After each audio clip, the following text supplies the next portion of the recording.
Dios te bendiga, Dios te guarde en esta poderosa hora. Quiero traer un, ¿verdad?, pequeño estudio acerca de la fe, ¿verdad? Y nada, esto ya yo lo había dado, ¿verdad? Pero no lo había dado aquí en el Facebook, sino que se lo había dado a un grupo de estudio. Eh, y nada, quiero, ¿verdad?, darlo, este, esperando que sea de edificación para todas esas personas, ¿verdad?, que quieren aumentar su fe. Esto yo lo hago con mucho cariño, esto yo lo hago porque a la medida que el Señor, ¿verdad?, me va corrigiendo y me va enseñando por medio de su palabra, así también yo quiero que todos aprendan y que todos aumenten su fe, que sus almas sean salvas, que no se pierdan, sino que, ¿verdad?, tengan vida eterna en el reino de Dios. Sabemos que Cristo está próximo a venir. ¿Cuándo? No sabemos, pero, ¿verdad?, es pronto. Y pues nada, tenemos que aumentar la fe. Esto está malo, esto se está poniendo malo y pues eh, quiero traer esta palabra que me ministró a mí primero que nada. Por eso se las quiero traer a ustedes, ¿verdad? Y la palabra del Padre se lee en el nombre del Hijo, el nombre del Padre, del Hijo y del Espíritu Santo. Amén. Y esto es por la fe en Gálatas capítulo 3. Y dice: oh Gálatas insensatos, ¿quién os fascinó para no obedecer a la verdad?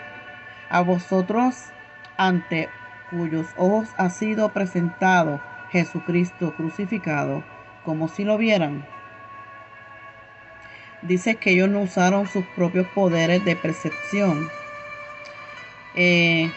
influencia perjudicial, ¿verdad? Está hablando de Jesucristo y el crucificado. Y dice que Pablo predicaba la cruz con tal intensidad que sus oyentes podían ver a Jesucristo crucificado entre ellos. Eh, Lamentablemente, solo unos cuantos predicadores, moderadores, ¿verdad?, de hoy en día, siguen el ejemplo de Pablo. Versículo 2 dice: por esto, a Dios dice esto, perdón, solo quiero saber de vosotros, ¿recibéis el Espíritu por las obras de ley o por el oír con fe? Dice que se les convencerá de un error por el argumento, ¿verdad? Y es que quiere decir nacido de nuevo, y que en ese momento el Espíritu de Dios entra en el corazón y en la vida de un nuevo creyente. Dice que si recibe solamente al confiar en Dios y lo que Él hizo en la cruz. Entonces, dice: tan necios sois, haciendo comenzado por el Espíritu, ahora os perfeccionáis por la carne.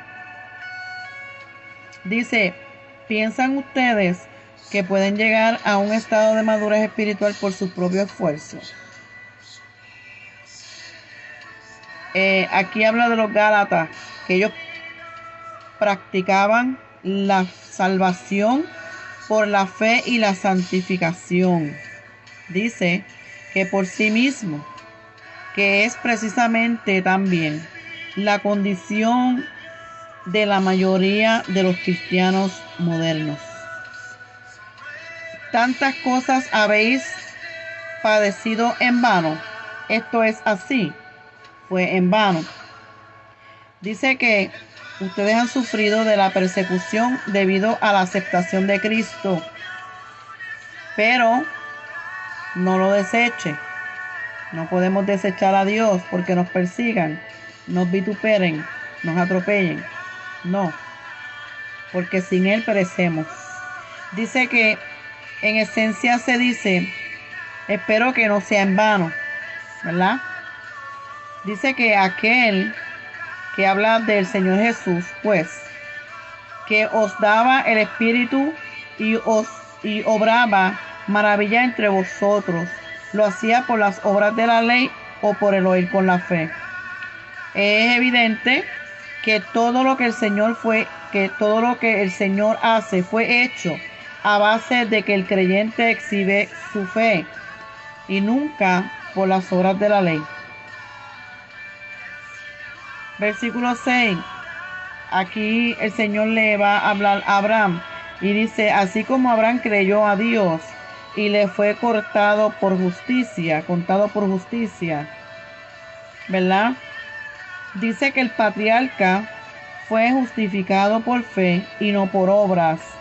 La justicia de Dios es imputada a una persona solo sobre la base de la fe en Cristo y lo que Cristo ha hecho en la cruz, ¿verdad? Y nos manda para Juan 8:56, que dice: Abraham vuestro padre se gozó por ver mi día y lo vio y se gozó. Dice que en la gran revelación de la justificación por la fe dada a Abraham por Dios, se le dio a entender que este gran plan de la redención estaba involucrado y no era una filosofía, sino más bien en un hombre, el cual era el nombre de Cristo Jesús, y por lo que él haría en la cruz, el patriarca se regocijó de este, ¿verdad? Dice el patriarca es un nombre que fue dado en la Biblia a algunos personajes del Antiguo Testamento, y estos fueron los jefes o cabezas de numerosas familias o de descendencias, ¿verdad? Aquí están hablando de Abraham, de Isaías y de Jacob, que son los principales patriarcas hebreos, ¿verdad? Entonces, seguimos en el versículo número 7, que dice: sabed por tanto que los de la fe presenta la fe, ¿verdad? Y la fe sola como el fundamento, pero el objeto de la fe debe ser siempre la cruz. Dice que estos son los hijos de Abraham, ¿verdad? Dice: saber por tanto que los de la fe, estos son los hijos de Abraham. Está hablando que presenta la fe, como le dije, y la fe sola como un fundamento, pero el objetivo debe ser siempre la cruz, ¿verdad? Y está hablando de los hijos legítimos de Abraham. Dice: y viendo antes la escritura que Dios por la fe había de justificar a los gentiles, predicó antes a Abraham las buenas nuevas diciendo: en ti serán benditas sobre las naciones.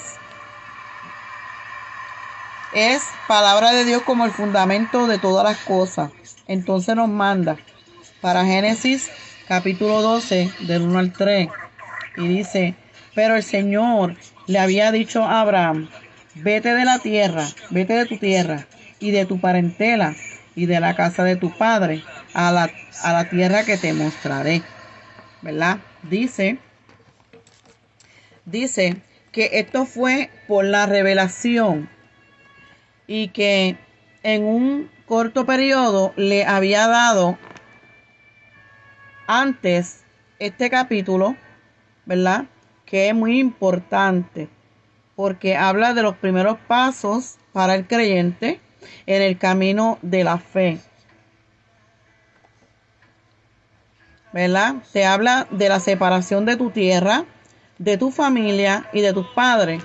Se trata de que no había otra alternativa porque se trataba de obedecer al Señor y tener disponibilidad para recibir las órdenes del Señor, por lo que en general el Señor era quien los iba a dirigir, ¿verdad? Dice: y hará de ti una nación grande, y te bendecirá y engrandecerá tu nombre, y serás de bendición. Habla de la nación que Dios había hecho a Abraham, que había cambiado el mundo y existe aún en esta hora, y que de hecho es la nación de Israel, la cual tendrá un gran papel que desempeñar, el cual tendrá lugar en la edad del reino venidero, ¿verdad? Según las escrituras. Entonces, bendecir significa aumentar. Los constructores de la torre de Babel intentaron hacernos, ¿verdad? Dice, un nombre, mientras que Dios tomó a este hombre, quien abandonó todo y engrandeció su nombre. Dice que tiene que ver con la mayor bendición de todo, que tiene que ver con la gran bendición de todo, y que es la gloria de la fe de Abraham. Dios le daría a este significado de la salvación, que es la justificación por la fe, que será producida por medio del Señor Jesucristo, y lo que Cristo haría en la cruz. Referente a esto, Jesús dijo de Abraham: Abraham, vuestro padre se gozó por ver mi vida, lo vio y se gozó. Y dice: bendeciré a los que te bendijeren, y a los que te maldijeran maldeciré, y serán benditas todas las familias de la tierra. Bendecir a Israel o a cualquier creyente respecto a esto garantiza la bendición de Dios. Maldecir a Israel o a cualquier creyente garantiza que uno mismo se maldice, ¿verdad? Dice que es maldecido por Dios, y que está hablando de Israel, que surgió en los lomos de Abraham y de Sara, dando la palabra de Dios al mundo, y que precisamente trayendo a el Mesías al mundo por medio de Cristo, toda la familia en el mundo que desea bendición de Dios puede tenerla por aquella bendición, o sea, la justificación de la fe, ¿verdad? En el versículo 9 dice: luego los de la fe son benditos con el creyente Abraham, ¿verdad? Habla que quien quiera que fuera en Cristo y en la cruz recibió la justificación por la fe, y así también nosotros. Está hablando de Jesús, está hablando de nosotros. Dice: quien quiera que fuera. Está hablando de Cristo y la cruz, ¿verdad? Y dice que recibió la justificación por la fe, y así también nosotros, ¿verdad? Una sola fe. Porque todos los que son de las obras de la ley están bajo maldición. Porque escrito está: maldito todo aquel que no permanece en todas las cosas que están escritas en el libro de la ley para hacerla.